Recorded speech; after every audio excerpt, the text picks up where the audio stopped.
Hello. Stevie Coyle here, Mighty Fine Guitars with the Friday nowhere near noontime webcast. But I had some shoppers in the shop. What am I going to do? And a lot of folks tune into this later on, either here on the Stevie Coyle Facebook page or the Mighty Fine Guitars Facebook page, or Instagram, or the Stevie Coyle Music YouTube site. Sheesh. One guitar to show you today. Happy holidays, by the way, whatever you celebrate, or if you don't. This is a strange time to be celebrating, but as they say, this too shall pass. It'll pass like a kidney stone, but it will pass. I want to show you a Santa Cruz guitar today. Beautiful thing, essentially untouched, in fabulous condition. It's a dreadnought, big-bodied guitar. Adirondack spruce on the top, mahogany on the back and sides. It's a dreadnought PW, the pre-war style.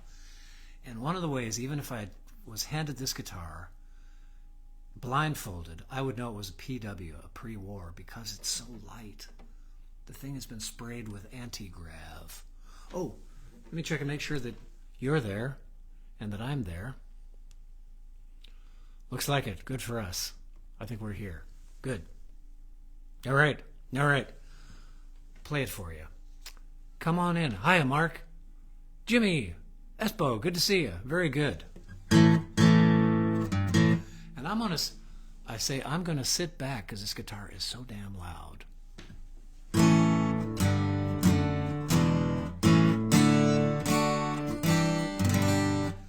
Of course, you can play it quietly, but why would you want to? Aloha.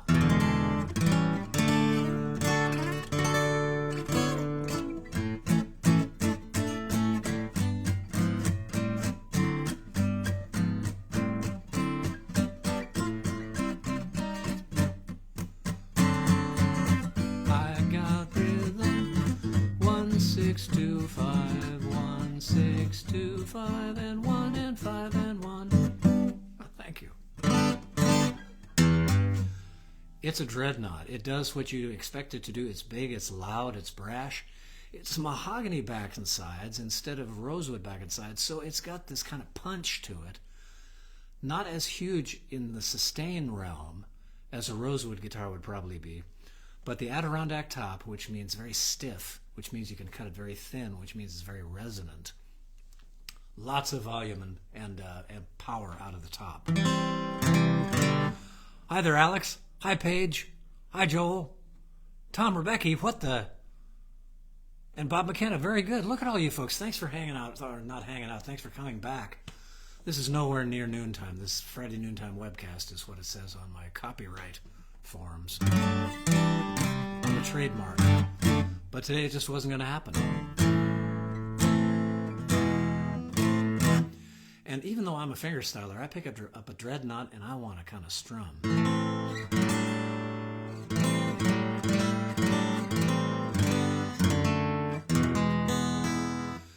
Somebody there, am I overdriving the microphone?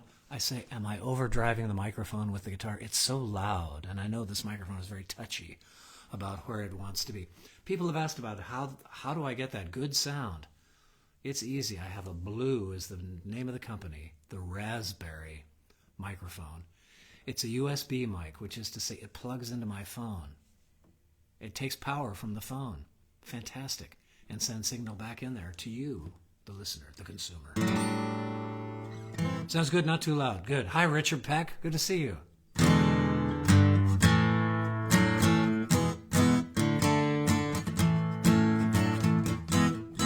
Oh, Dr. Joel says, hey, Stevie, looking as good as you sound. You old flatterer, you. This thing, it started off, it's turned into a beard, apparently. It started off as neglect. And it became a beard, magically. It's great to be a man.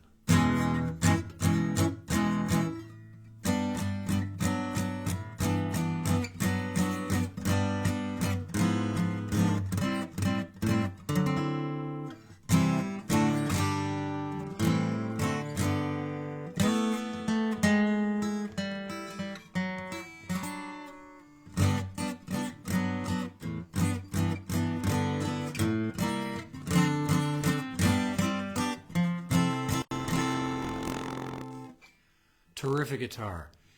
I wish I played bluegrass, because I think that's what it wants to play. Well, let me be your salty dog, or I don't want to be your man at all. Honey, let me be your salty dog. Oh, salty dog and salty dog, or I don't want to be your man at all. Honey, let me be your salty dog.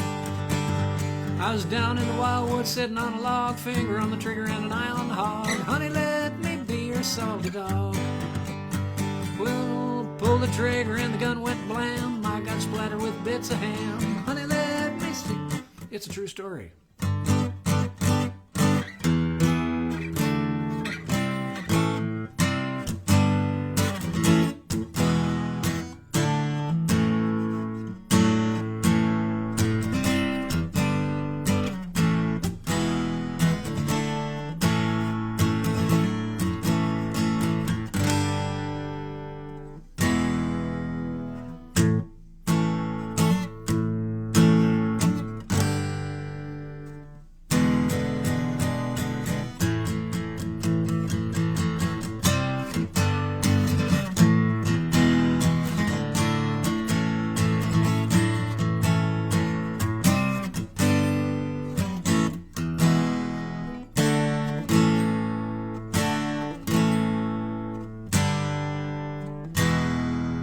Oh, what a fun strum. My good gracious.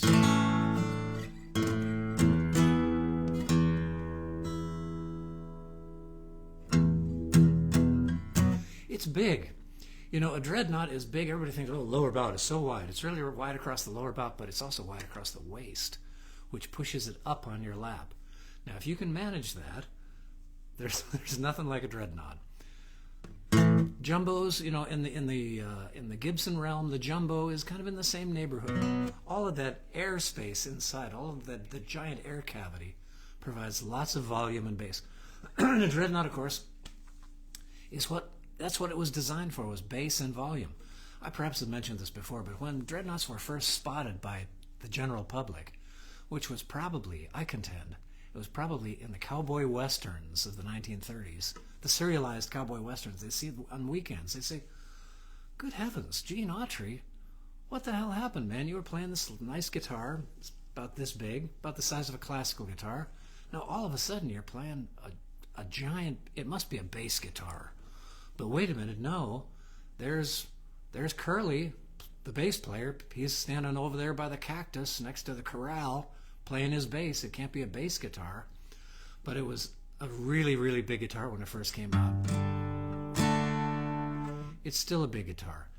There was a huge resurgence of interest in dreadnought guitars in the 70s, of course, when, if there was a bellwether moment, it was probably Crosby, Stills, and Nash coming out with that first album of them sitting on the couch, and, you know, then we'd see them on television. We'd see subsequent albums of them playing dreadnought guitars that were given to them. I think everybody in that band, and Young, got D45s given to them by Martin. Clever folks at Martin wanted them to be playing Martins on stage. So after that, for a lot of us, myself included, if it wasn't a dreadnought, it really wasn't a guitar. Or if it was one of them lady guitars that Joan Baez played, or that weird little guitar that Bob Dylan played. It had to be a dreadnought. Nowadays, as people get more venerable, they get wider, they have worn out various joints, doing other activities, playing tennis perhaps, the elbow, the shoulder. It can be kind of tough to get around a dreadnought, but if you still fit around a dreadnought, this is a great one. Come get this one. Not exactly sure where we're going to put this price-wise. It just came in, as usual. I'm just popping it out of the case and playing it for you, and here it is. A Santa Cruz DPW, Dreadnought PW, in, well, not a lot to see, which is great. Lovely, really white Adirondack spruce top. And lovely, super primo mahogany back and sides. Mahogany neck, ebony fingerboard, and bridge. Very Martin-y. Santa Cruz was one of those companies where the whole raison d'etre is to out Martin Martin. And you can kind of do that when you've got a small shop of people essentially hand building the guitars. There's some CNC involved in this, of course, but there's a lot more individual attention paid to Santa Cruz guitars coming off their line than there are coming off the line that is pumping out guitars like crazy at the Martin factory. Could only be thus. One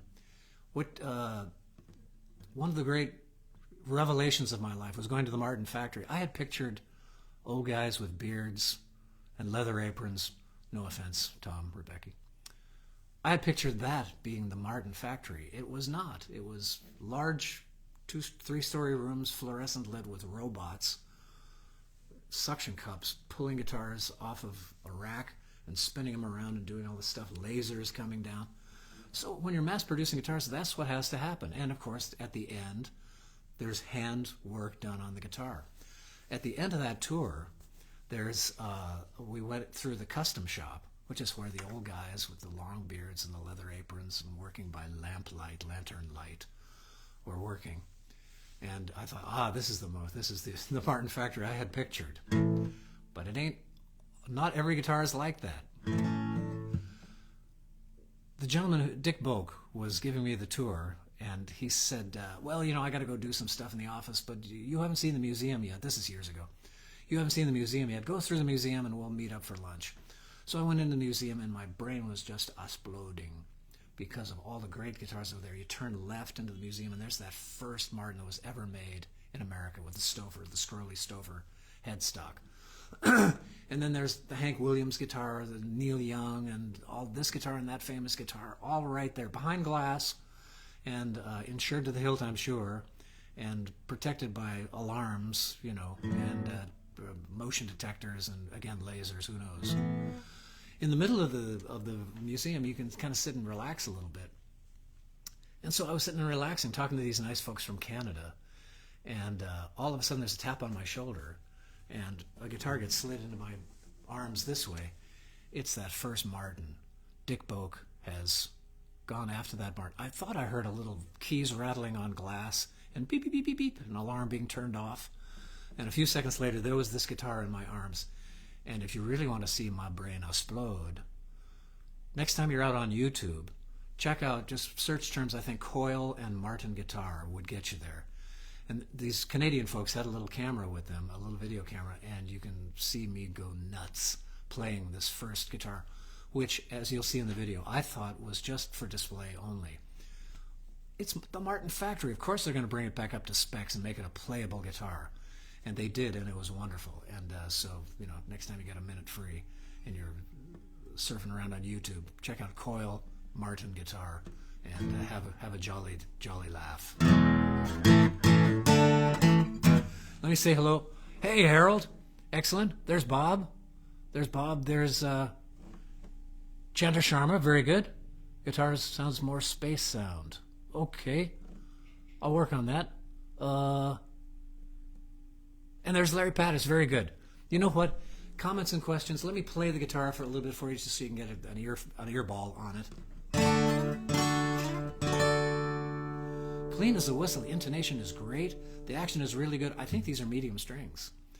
Nice and stiff. Lots of resistance for you flat pickers.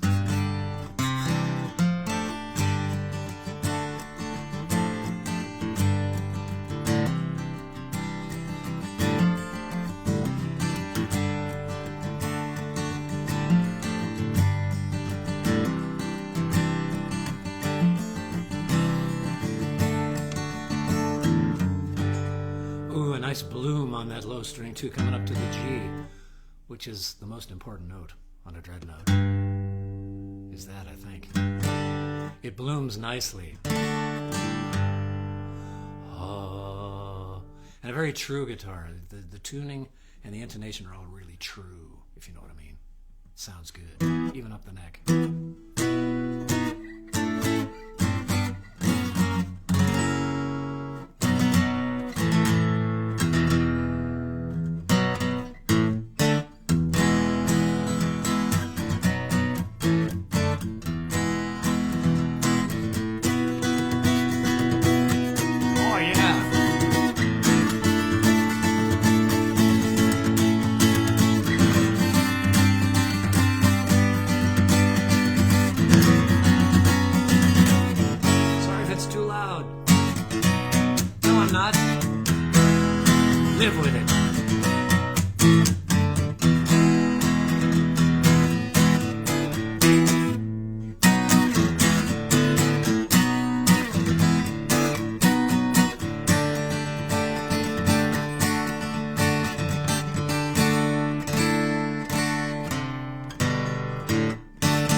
like that.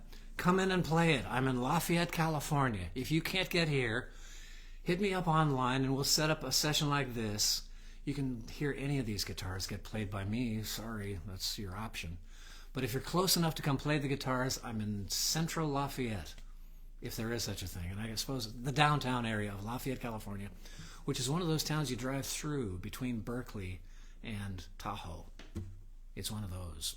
Not too far. It's right through the Caldecott Tunnel from the immediate Bay Area. And if I do say so myself, it's a lovely little shop. The wallpaper is especially compelling. That wall over there is full of OM and triple O sized guitars, to use Martin parlance because everybody does. The two diagonal walls kind of back here are the big guitars for the most part, dreadnoughts and jumbos. Behind me is what I call the wall of small. Over in that corner over there is the Martin and Gibson quadrant, and next to it is a carousel that has kind of guitars that didn't fit on any of the other walls. There's all kinds of stuff. Take a look at the website, always being updated, mightyfineguitars.com. Stop on by, and like I say, hit me, Stevie at mightyfineguitars.com, or here on Facebook. Communicate one way or the many other ways, and let me know if there's something you'd like to have me preview. Oh, that's light. That weighs nothing. If you'd like to have me preview for you in particular, there's lots of previews, probably most easily searchable at Stevie Coyle Music over on YouTube. That's my channel over on YouTube. But like I say, this will be posted not only here on the Stevie Coyle page on Facebook, but also to the Mighty Fine Guitars page here, the Instagram site, Stevie Coyle over there as well, and Mighty Fine Guitars, and then over to Stevie Coyle Music. Are you writing all this down? Stevie Coyle Music on YouTube is probably the one to remember. All right. I will look for your comments and questions down below. I'll let you go. Thanks for tuning in. Have a lovely Friday going into the holidays. And keep the faith. Keep your lamps trimmed and burning is all I got to say. All right, folks. Down the road. Ba-da-da-da-da-da.